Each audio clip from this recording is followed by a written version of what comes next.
Новини или полезна информация? Интересно е човек да се замисля над тези въпроси.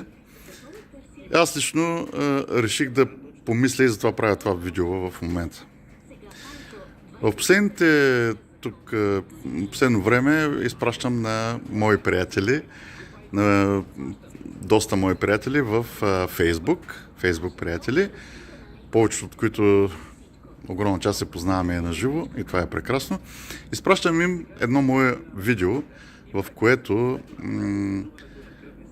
така напомням за себе си какво е променило моя живот и с какво съм се заел да се занимавам от почти близо 10 години. И тук ми е интересно реакцията на повечето хора.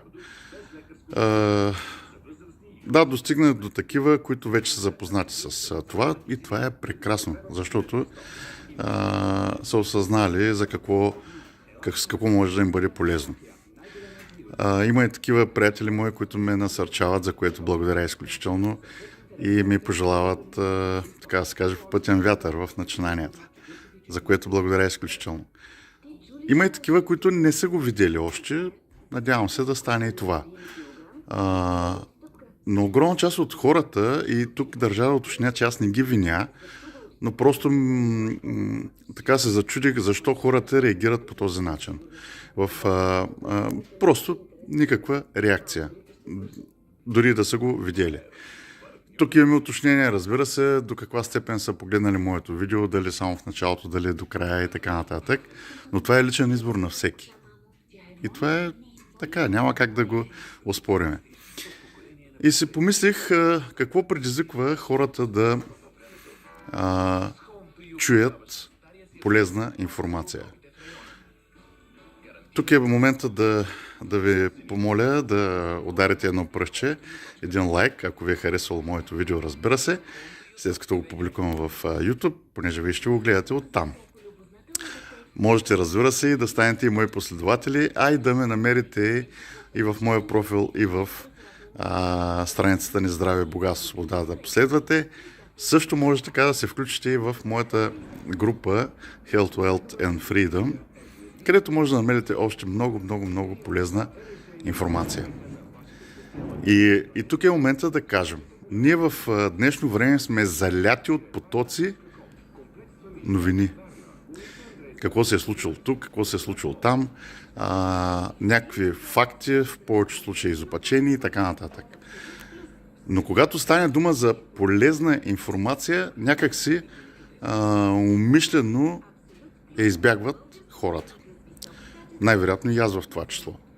Защото не всичко, което погледна и не усетя, че ми е полезно, нали, не го гледам, естествено. И се замислих как в този информационен век, векът на компютрите, на потоци, много голяма информация, която достига до нас, която тях е полезна и коя е така наречения спам, да кажем. Сега тук, разбира се, има много спорове по въпроса какво е спам и кое не е. Аз лично много съм се чудил по въпроса дали не спамя по този начин моите приятели, когато им пращам информация за себе си. И тук е въпроса да помислим пак, защото когато публикувам нещо, което е от част от моя живот, и това, което пращам също е такова, но е свързано с забавление, с купон или с подобни такива развлекателни неща, интересът е огромен. Когато е с сериозна информация, интересът понамалява. И разбира се, това е моя задача да направя така, че да се хареса това, което публикувам на повече хора и се старая да го променям всячески, за да достигна до всеки един от вас. Защо? Аз нямам намерение да спамя хората. Просто всичко това, което публикувам, съм го преживял. Изпитал съм на гърба си доста неща във връзка и с здраве, и с личностно развитие, и с финансово развитие и така нататък. И затова моята цел е като мисия да постигна възможността да достигна до толкова повече и повече мои приятели, близки и познати, на които да успея да предам всъщност възможностите, с които могат да променят своя живот. И се зачудих, нали, какво всъщност правим по цял ден. Говоря общо в случая, не се засягайте. Човек, когато намери в днешно време, в информационния век, малко начин да избяга от работното си място или пък от нещо друго в къщи или така нататък, какво правим? Отваря телефона или спуска телевизора. И съответно, като отвори телефона, почва какво? Трът, нагоре-надолу. И наистина е нужно, за да привлече вниманието му, каквото и да е пост, видео или така нататък, то да го грабне в първите секунди. И това е моята цел. Не знам колко съм я постигнал, но наистина искам да достигна до огромен брой хора, на които да мога да помогна да получат тези възможности. Пак казвам, не обвинявам никого. Всеки има правото да гледа или да не гледа. Но въпросът към всеки един от нас е: ние новини ли искаме да получим или полезна информация? Аз мога да представя полезна информация. Аз и моя екип.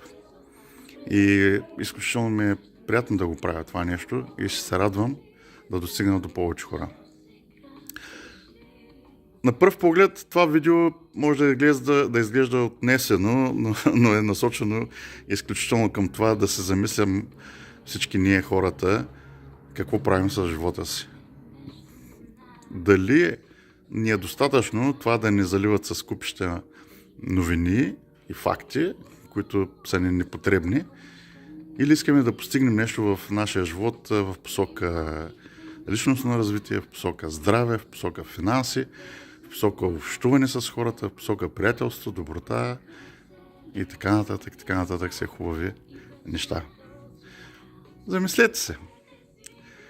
И очаквайте, може пък да не съм достигнал до вас да ви изпратя съответното видео. Ако достигне до вас, пожелавам ви да решите да го изгледате. И да решите оттам нататък какво ще правите и какви неща искате да получите. Пожелавам на всеки от вас успех, здраве, обич, щастие и да позволите да се сбъдвате мечтите. Но за това е нужно да имате и полезна информация.